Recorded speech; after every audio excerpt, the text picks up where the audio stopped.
Let me tell you something, ladies. Disappearing ain't about being petty, it's about being powerful. A lot of women mess up because they disappear the wrong way. They go ghost in anger, they delete, they post a bunch of "I'm so happy without you" selfies. That's not disappearing, that's announcing your disappearance. And when you do that, guess what? He already knows exactly where you are emotionally, and it ain't mysterious at all. If you want to make a man chase you forever, you gotta disappear with class. That means you're not vanishing to punish him, you're stepping back to protect your peace. You're not slamming the door, you're just quietly walking out the room. See, a man notices silence more than shouting. A man notices absence more than presence. When it's done right, when you disappear right, you don't argue, you don't explain, you don't beg. You simply stop showing up where you're not valued. No long texts telling him how you feel. No little hints on social media. No. Last chance. Conversations? You just become unavailable. Not just physically, but mentally, emotionally, spiritually. And while you're gone, you're not sitting by the phone waiting for him to come knocking. You're living, you're glowing. You're building yourself so big, he wouldn't even recognize the woman he took for granted.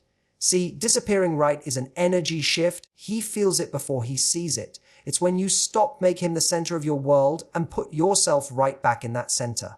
It's when you take all the love, all the attention, all the energy you were pouring into him, and you pour it into your own life. That's when his mind's to race. That's when he starts thinking, where did she go?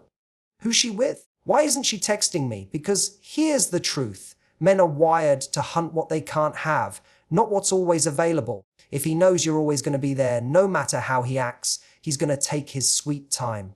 But when you're gone, and you're gone the right way, his pride kicks in, his curiosity kicks in, and eventually his feelings kick in. And if you were that good woman, if you loved him right, if you poured into him the way most women don't, oh, trust me, he's coming back. But here's the best part. By the time he comes back, you might not even want him anymore. Because disappearing right doesn't just make him chase you, it shows you your worth. And sometimes the chase ain't even the prize if you are. Disappearing right is about protecting your peace, not punishing him. And that's the part a lot of people get wrong. When you step back from a man, it shouldn't come from a place of revenge or trying to make him feel the pain you felt. That's not real power, that's just reaction. And reactions fade fast. Protecting your peace means you've reached a point where you value your own mental, emotional, and spiritual health so much that you refuse to keep letting someone disturb it. You're not walking away to see if he notices. You're walking away because you noticed that staying is costing you more than leaving ever will.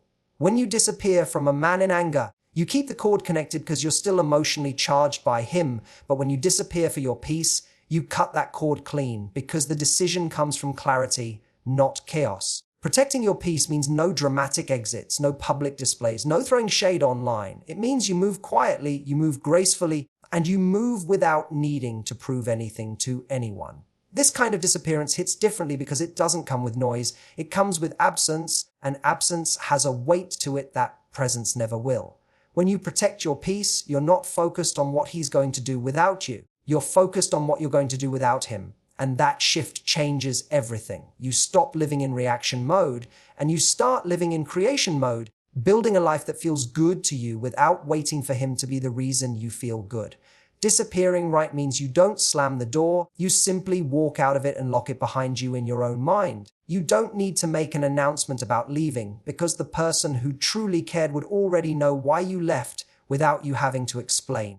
You start pouring your time into the things that make you smile, the habits that make you healthier, the people who make you feel loved and appreciated. You reclaim your mornings, your energy, your joy, and that reclaiming becomes so powerful that it's to show on your face, in your posture, and in your voice. People notice the glow, they notice the change, and he will too. But the difference is, this time you didn't do it for him to notice, you did it because you owed it to yourself. Disappearing for your peace is a commitment to no longer participate in situations that drain you, to no longer invest in someone who doesn't see your worth, and to no longer try to convince anyone to treat you right. It's understanding that your peace is priceless, and no relationship, no matter how much history it has similar values, is worth losing yourself over, because when you disappear right, you're not running away from him, you're running back to you.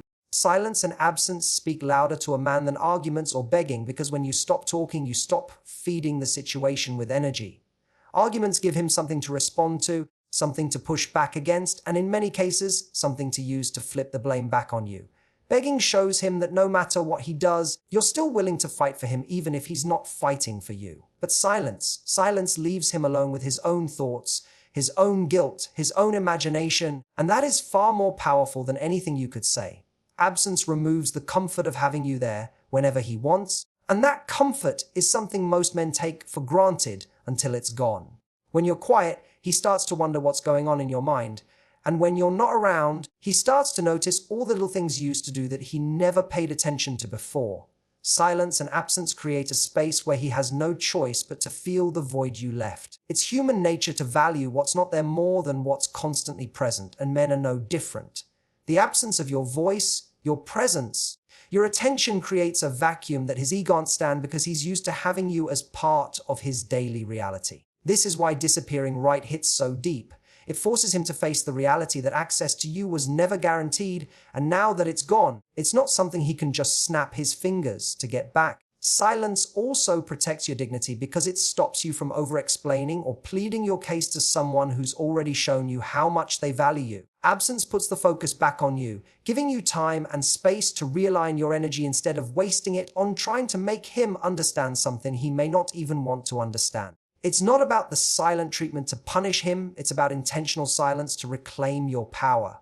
It's about pulling back completely and allowing the stillness to speak for you. Because stillness has a way of saying, I am no longer participating in this, without needing to raise your voice. The longer your silence lasts, the more he notices that his texts are unanswered and his calls are missed and his attempts to casually check in are met with nothing. The longer your absence stretches, the more he realizes that you were a big part of his life, and without you it doesn't feel the same. This is when the chase begins, not because you played a game, but because you took yourself out of his game entirely. By removing yourself without confrontation, you change the dynamic completely, and he's left wondering not only where you went, but if he'll ever have the privilege of being in your presence again. Don't announce your disappearance. Let your energy shift, do the talking, because the moment you tell someone you're leaving, you give them the opportunity to prepare for it, to minimize it, or to talk you out of it. Announcements can turn into drama, and drama often keeps you tied to the very situation you're trying to step away from. When you truly mean to disappear right, there's no need for warnings or declarations. You simply start moving differently. Your tone changes, your priorities shift, and your attention naturally pulls away from him and toward yourself. That energy shift is more powerful than any speech you could give because it's felt, not just heard. People can ignore words, they can argue against them, but they can't deny the difference in how you show up. If you've always been quick to respond to his texts, suddenly you're slower, not out of spite, but because you're busy. If you used to rearrange your schedule to fit him in, now you're booked with things that have nothing to do with him. If you always reached out first, now you don't, and the silence starts to speak for you. This isn't about gusting to manipulate someone's emotions, it's about quietly shifting your energy away from a place where it was not appreciated. The beauty of not announcing your disappearance is that it forces the other person to notice the change without you having to explain it. They start to feel the loss in real time, and because they don't have an exact moment to pinpoint when you left, it lingers in their mind. The mystery of why you're not as available anymore becomes louder than any breakup conversation could be. An unannounced disappearance removes the chance for them to prepare their defense or give you empty promises just to keep you around. Instead, you let your actions show that you're no longer giving the same access you once did. That's when they start replaying the moments in their head, trying to figure out what went wrong, but by then you've already shifted your focus inward. Energy is a powerful communicator. When your energy is wrapped up in someone, they feel it, and when you pull it back, they feel that too. This is why an unspoken withdrawal can be more impactful than a loud exit. It doesn't give closure on their terms, it gives space on yours. You're no longer fueling the connection with your constant attention, and without that fuel, the connection naturally begins to fade for you, while it grows heavier for them. Letting your energy shift do the talking also keeps you from engaging in unnecessary back and forths that go nowhere. You're not explaining yourself to someone who already had the opportunity to treat you right. You're simply letting your absence in certain areas and your othersons communicate that you have outgrown that space and are now moving a direction that serves you better, and focus all the love and energy you gave him back into yourself. Because the truth is, you were never supposed to drain yourself just to keep someone else full.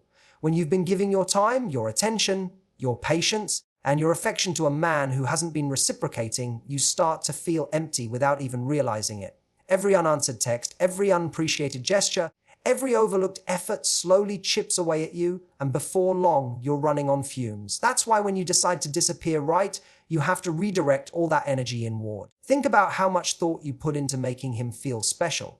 Those same ideas, that same effort can transform your own life if you pour them into you. If you were willing to plan surprises for him, start planning surprises for yourself. If you spent hours listening to him talk about his dreams, start spending that time listening to your own thoughts and building your own visions. Self-focus is not selfish, it's survival. You cannot give from an empty cup, and when you've been giving to someone who doesn't refill it, you end up running yourself into the ground. Turning that love back toward yourself means prioritizing your own joy and peace over proving your worth to someone else.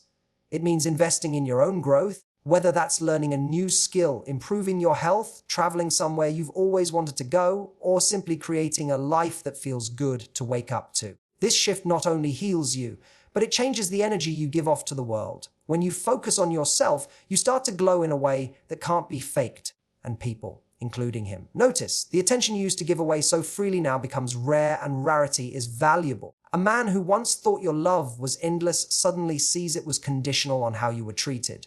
By taking that love and energy back, you remind yourself that you were the prize all along, not the one chasing it. This self-redirection also helps break the habit of overthinking about him, because your mind becomes occupied with your own plans and goals. Instead of wondering why he hasn't called, you're wondering what city you should visit next, what hobby you want to try, what project you want to start. You replace the emotional roller coaster with stability, and in doing so, you rebuild trust in yourself. The more you invest in you, the less you feel the urge to pour into someone who didn't value it. This is where your confidence begins to rise again, not from his validation, but from your own achievements and self-care. And as you keep feeding yourself the love you were giving away, you start to realize that the person you've been waiting for to treat you right has been you all along, and the more you give to yourself, the less you tolerate anything that takes away from that.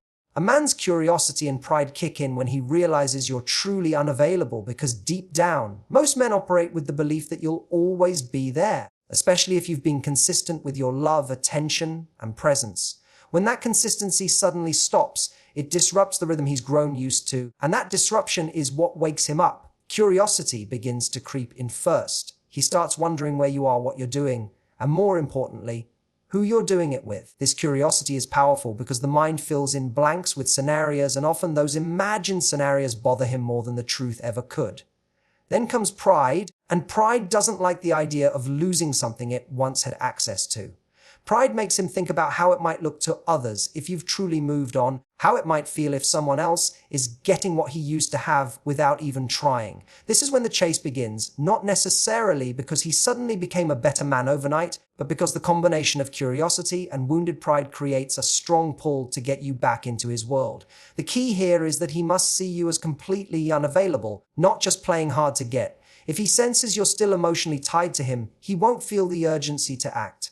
True unavailability is when you're not answering every call, not responding to every message, not liking his posts, not checking up on him, and not giving subtle hints that you're still thinking about him. It's when you're genuinely busy with your own life and not rearranging your schedule to fit his sudden interest. Curiosity makes him want to know, but pride makes him want to prove to himself that he can still have you if he wants you. The more you remain unavailable, the more both of these forces grow inside him, pushing him to chase. What he doesn't realize at first is that by the time he comes running back, you've been living without him long enough to know you can keep doing it. That's why disappearing right is so effective. It flips the dynamic completely. Instead of you chasing his attention, he's chasing yours. And instead of you wondering about his every move, he's wondering about yours. His ego starts whispering that he needs to win you back, and his mind starts replaying the moments he took for granted, because now those moments aren't available to him anymore. This shift forces him to experience the same uncertainty you once felt, And for a man who's used to having control, that uncertainty is uncomfortable enough to make him take action. It's not manipulation, it's simply the natural response a man has when something valuable he thought was secured is no longer within his reach, and both his curiosity and pride push him to close that gap. And by the time he comes back, you may realize the real prize is you, because disappearing right changes more than just his perception of you. It changes your perception of yourself. When you've spent enough time away from someone who didn't value you, you start to see how much peace and freedom you've gained in their absence. You begin to notice that the stress, the second guessing, the emotional ups and downs you thought were normal have been replaced with calm, stability, and self-assurance. You've had time to rebuild your confidence, to reconnect with the things you love, to create routines and habits that serve you instead of drain you. In that process, you rediscover the version of yourself that existed before you made someone else the center of your life. And when he finally shows up again, full of charm and promises, you look at him through new eyes. The woman who once would have taken him back without hesitation now weighs the cost, not because you're bitter, but because you've learned to protect what you've built. You realize that your worth was never dependent on whether he saw it, and that the validation you once craved from him is now coming from within. This realization makes you see that the real gift of disappearing wasn't in making him chase you. It was in reminding yourself that you were the prize all along. The more you've poured into yourself, the less you feel the need to pour into someone who once mishandled that gift. It's a powerful shift because it's no longer about proving anything to him. It's about honoring what you've created for yourself. The life you've built in his absence feels too precious to risk for someone who didn't value it before, and that clarity becomes your strength. You might still appreciate that he came back, but you no longer see his return as a win. It's just proof of what you already knew, that you were never lacking, you were never replaceable, and you were never the one who lost. In fact, you may find yourself feeling a sense of quiet gratitude that things unfolded the way they did, because without that distance, you might not have found this version of you. The version that no longer settles, that no longer waits for someone else to make her feel special, that no longer trades peace for attention. So when he comes back, you're not the same woman he left. You're stronger, more grounded, and far more aware of your own value. You don't need him to remind you of it. And that's when the power truly shifts. Because now, the chase isn't about winning him back. It's about protecting the life you've created and only allowing people in who respect it